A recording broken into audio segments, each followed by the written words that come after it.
Selamat datang di Ditra Channel dengan berbagai cerita horor dan mistik.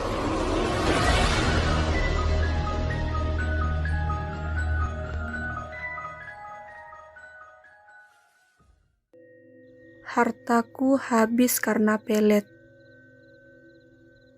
Untuk cerita kali ini, nama dan tempat akan saya samarkan ya, demi privasi yang bersangkutan. Tommy adalah asli orang Y. Dia sudah berkeluarga dan mempunyai satu anak. Dia terkena guna-guna oleh seorang wanita, sebut saja Donna. Tommy kenal Donna sudah lama, kurang lebih sekitar 1,5 tahun setelah berkeluarga. Hanya sebatas teman, bukan apa-apa. Tommy mempunyai pekerjaan di pertambangan di Pulau K. Pulang ke kota Y setiap 3 bulan sekali. Kebetulan dia menjabat sebagai supervisor di pekerjaannya di bagian area terlarang dan perakitan bahan ledak.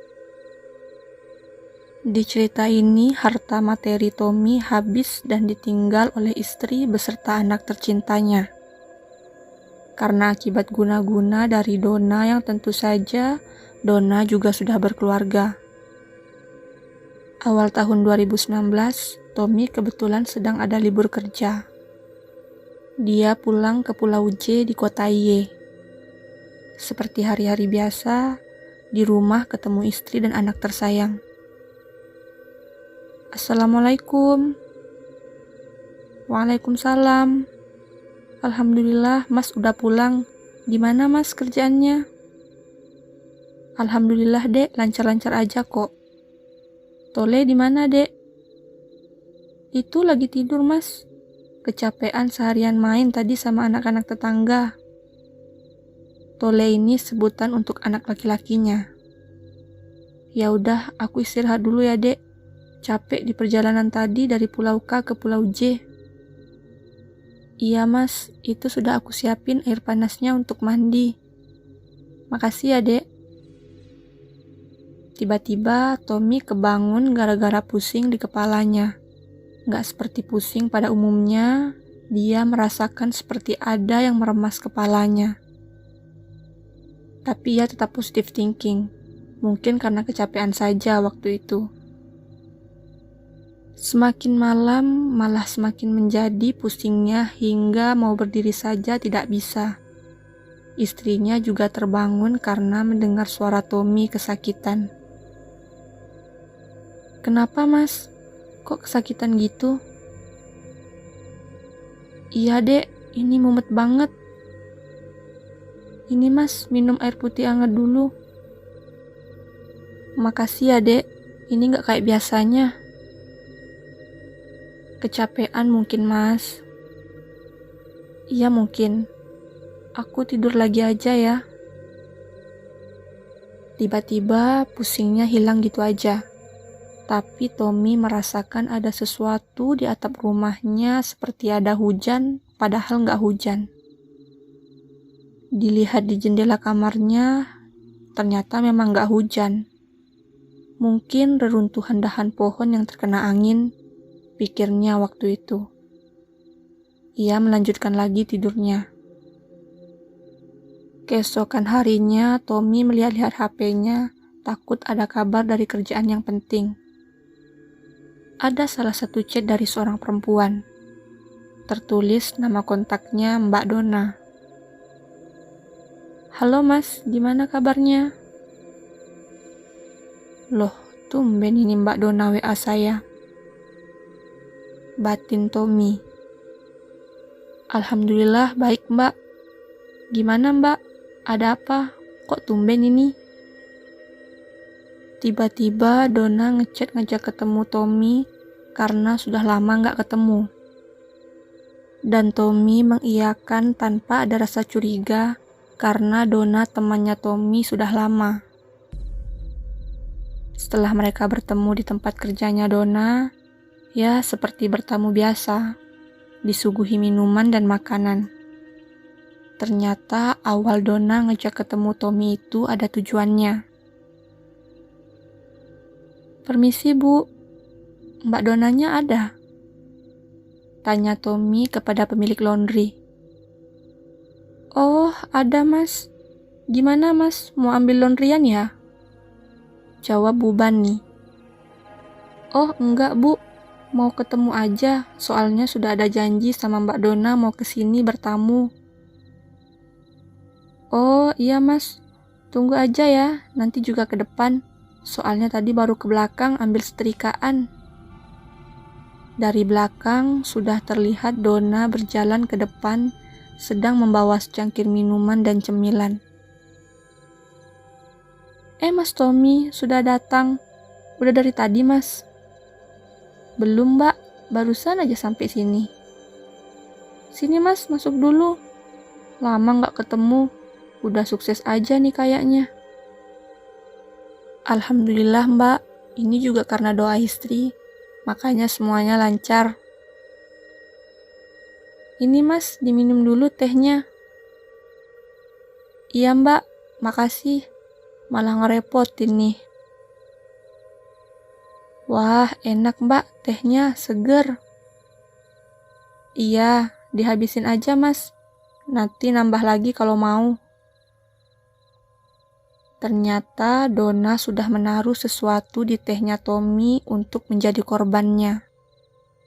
Jadi sebelumnya Dona pergi ke kota W untuk meminta bantuan orang pintar, guna membuat laki-laki bisa menuruti apa yang dia suruh. Dan tidak hanya Tommy saja yang jadi korbannya.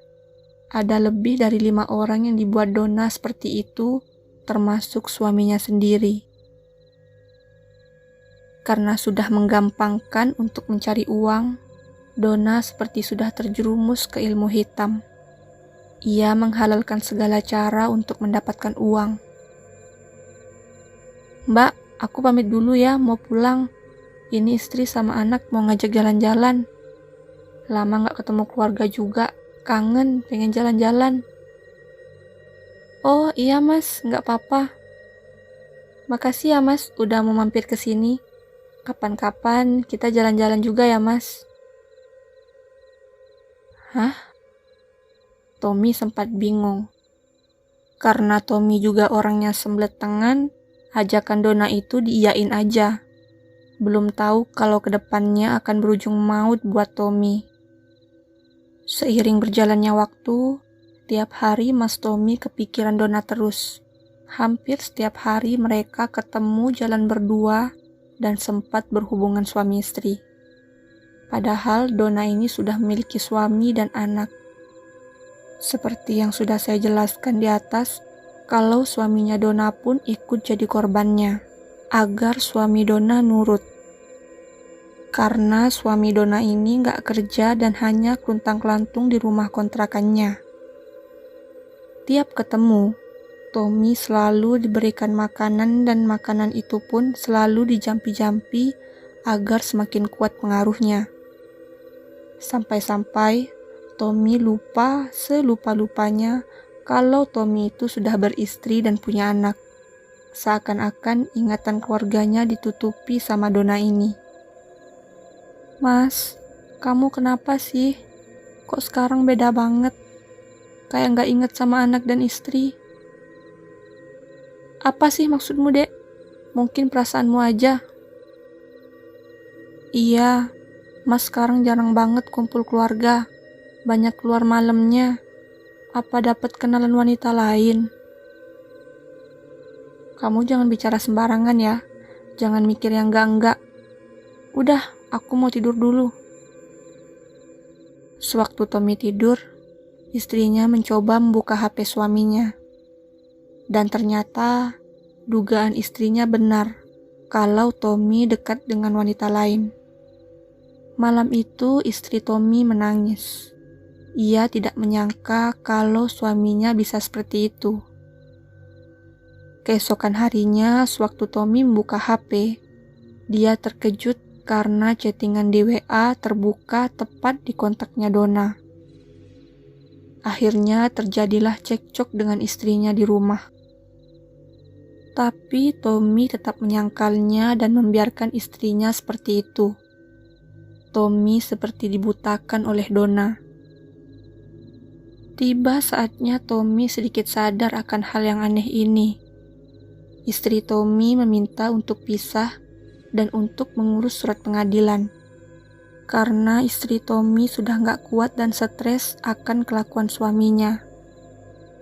Dan anehnya, Tommy juga mengiyakan kata-kata istrinya itu.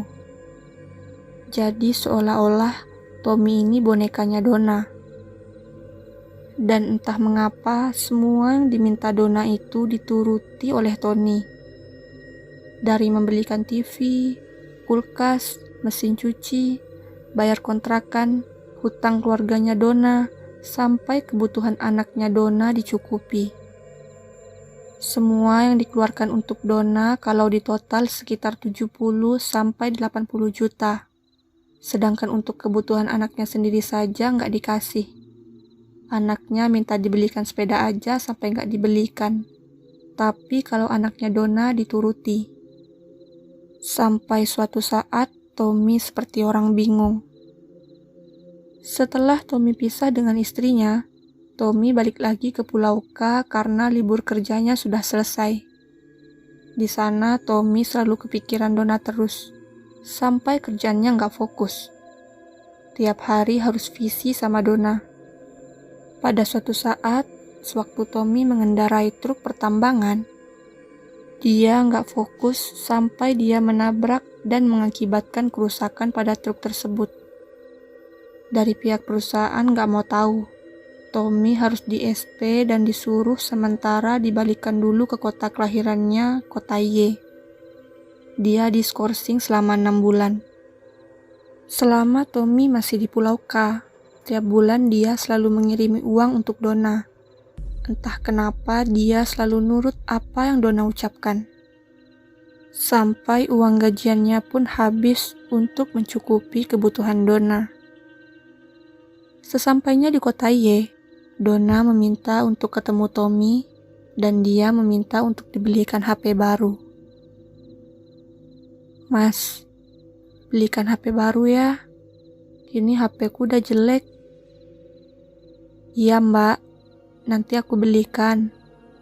Tapi HP-mu yang lama aku pakai ya, buat aku. Biar HP-nya juga ganti. Iya mas, dipakai aja, gak apa-apa. Saking pengennya HP baru, Donna gak sempat buat hapus semua data di HP-nya. Ketika Tommy membuka semua file-file di HP Donna yang lama, Tommy terkejut. Apa-apaan nih maksudnya? Kenapa chattingannya sama laki-laki semua dan ngajak tidur semua?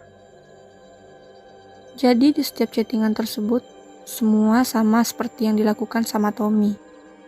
Dia meminta uang dari semua laki-laki tersebut dan memberinya, tapi dengan ajakan tidur bareng. Tapi di benak Tommy, dia nggak bisa marah dengan Donna. Dia selalu nurut dengan Donna. Itu yang membuat Tommy banyak pertanyaan. Setelah dicek semua file yang ada di HP tersebut, Tommy juga mengecek di aplikasi belanja online. Ini beli apaan sih? Kenapa ada minyak bulu perindu juga dibeli? Apa ini yang membuat aku nurut sama dia? Tommy gak habis pikir. Dia langsung menemui temannya yang ada di daerah catur. Dia menanyakan hal-hal yang dilanda Tommy selama ini. Gus, aku mau cerita. Udah, gak usah diceritakan. Aku udah paham. Paham dari mana? Aku juga belum cerita kok. Iya, aku paham kalau kamu baru dibuat-buat sama orang. Beneran, Gus? Tolongin aku, Gus. Aku kalau seperti ini terus bisa gila. Hartaku habis semua. Aku digugat sama istriku. Ya udah, sini aku netralkan. Tapi syaratnya jangan sekali-kali deketin dia lagi. Atau kamu bakalan dibuat-buat lagi sama dia. Besok kamu puasa ya, 2 hari 2 malam. Di sini ketika Tommy meminta bantuan, Donna tahu-tahu menelpon Tommy. Seakan-akan Donna ini tahu kalau Tommy mau disembuhin. Nggak usah diurusi. Dia nelpon kamu karena dia tahu kalau kamu lagi minta tolong untuk disembuhin. Iya Gus, aku blokir dulu kontaknya biar nggak keganggu. Setelah semuanya selesai, Gus berpesan dengan Tommy. Kalau selama dia berpuasa, jangan menghubungi Donna sementara dulu. Tepat jam 12 malam, Tommy berniat untuk puasa 2 hari 2 malam. Dalam proses puasa tersebut tidak gampang, karena yang namanya puasa itu tidak makan dan tidak minum. Pucat benar mukaku, baru puasa sehari rasanya udah seperti ini. Tommy akhirnya langsung tidur. Ia bermimpi pada saat itu bertemu dengan dirinya sendiri dan menanyakan kenapa kamu puasa ini. Kamu kenapa puasa? Mau minta apa? Dalam mimpi tersebut, Tommy hanya diam. Dia tidak bisa berkata apa-apa karena ketakutannya. Tommy tiba-tiba terbangun, dan ia tersadar bahwa itu hanyalah mimpi. Namun Tommy masih bingung. Dalam waktu yang sama, ternyata Donna juga digangguin oleh makhluk besar hitam dan bermata merah. Kaki Donna diseret oleh makhluk itu, seakan-akan sesuatu terjadi dengan Tommy. Esokan paginya, ada nomor gak dikenal menelpon Tommy. Halo, ini siapa ya? Mas, ini aku Donna. Kok nomorku diblokir? Kenapa? Oh, kepencet mbak kemarin. Gak sengaja, terus lupa. Mas, aku pengen ketemu. Kangen. Entah kenapa Tommy terbujuk dengan rayuan Donna untuk bertemu.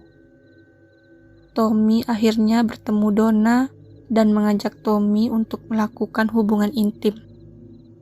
Di saat itu Tommy sedang puasa. Tapi apa daya dengan rayuan itu, Tommy gak bisa mengelaknya. Pesan dari Gus pun akhirnya terabaikan. Ternyata Donna ini pun sudah tahu kalau Tommy sedang berpuasa. Gagal sudah usaha Gus untuk menyembuhkan Tommy. Semua BPKB motor Tommy, emas batangan, dan nama orang sekitarnya menjadi jalan buat menghasilkan uang guna mencukupi permintaan Donna. Gus tiba-tiba menelpon. Halo Tom, kenapa kamu membatalkan semua yang aku pesan? Aku minta maaf Gus, aku gak bisa menjaga, gak tahu kenapa aku selalu nurut banget sama dia.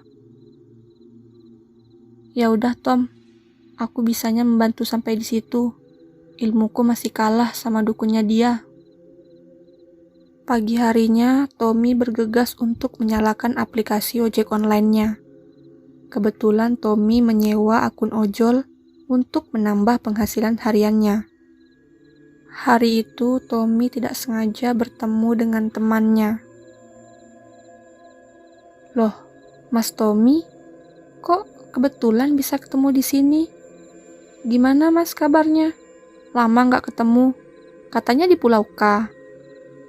Alhamdulillah, Mas kurang baik. Iya, Mas belum lama balik dari Pulau K, terus ngambil Gojek. Kamu punya kenalan orang pinter nggak? Maksudnya Mas, orang pinter gimana?